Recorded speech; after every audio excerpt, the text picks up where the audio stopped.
og yfirhúðinni hérna sem efsti hlutinn af húðinni. Það var ekki svitakirtillinn þar. Líka eitt hjá mér. Allt þetta eiginlega leðurhúðin, því að yfirhúðin eiginlega búin að sviðna og þetta hérna undir, það sem á fita, það undirhúðin. Leðurhúðin geymir svitakirtla, hárkirtla og hún teygjanleg. Undirhúðin tengist við önnur líffæri og yfirhúðin verndar frá bakteríum.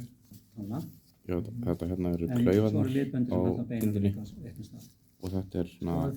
og reyna að skera hérna á milli og reyna að finna þau. Þetta er kindinni að stíga hérna. Ég skal halda hérna. Þetta sinn. Og þetta hérna sinn. Svo sinnin hérna leyfir kindina að geta hreyft fótinn, klaufarnar.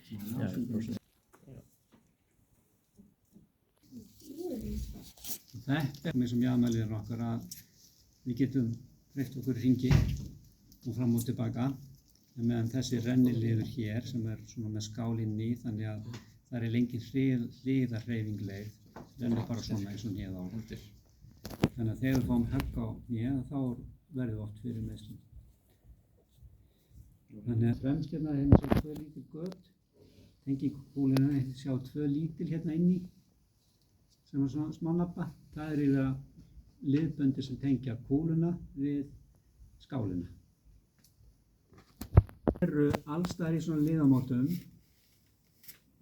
sleipefni, strákar og stelpur, sleipefni vegna þess að þetta þarf að vera smúð. Þetta þarf að ganga alltaf smurt. Þannig að það er liðpoki sem inn í öllum liðamótum sem smyr. Og þetta er svona sléttu flötur sem gengur vel. En hjá gömlu fólki að þá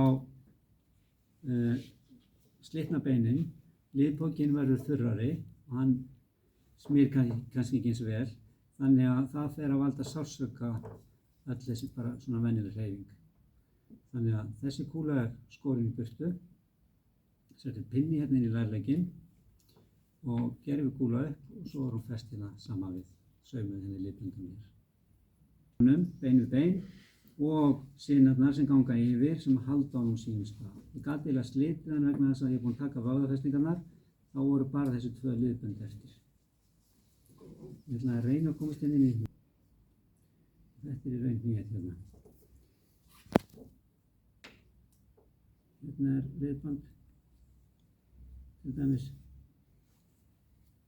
Sem er þetta sen sem tengist í beinið. Skerum hana. Það með vöðva sem að nær bæði frá lærleggnum og yfir liðamótin.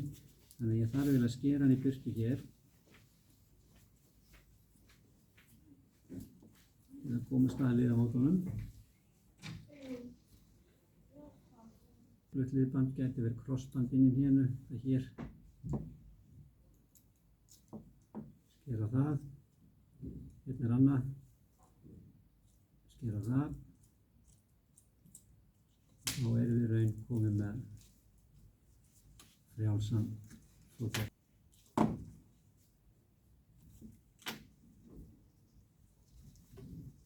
Þetta er hnéskilin sem rennur hér eftir þegar fóturinn hreyfist. Venda liðböndin við liðamótin. Hérna eru mótvægiðamótin hnéskilinni sem er á leggnum. Liðpoki smyr hreyfingin, vöðvastjórnar hreyfingunni. Sinar ganga yfir, liðamót, styrkja samsetninguna, valda hreyfingu og vöðvar ganga yfir liðamót. Og svo eru liðböndin sem eru inn í liðinu sem bein að halda alltaf sínum stað. Hérna. Já, þú mun skemma borðið sko, þú reynir að skemma þetta. Sjáu þið hérna, merkurinn. Sumir fólki finnst þetta geggjað að borða. Mér fannst þetta blóðprótein framleiða ýmislegt. Kalt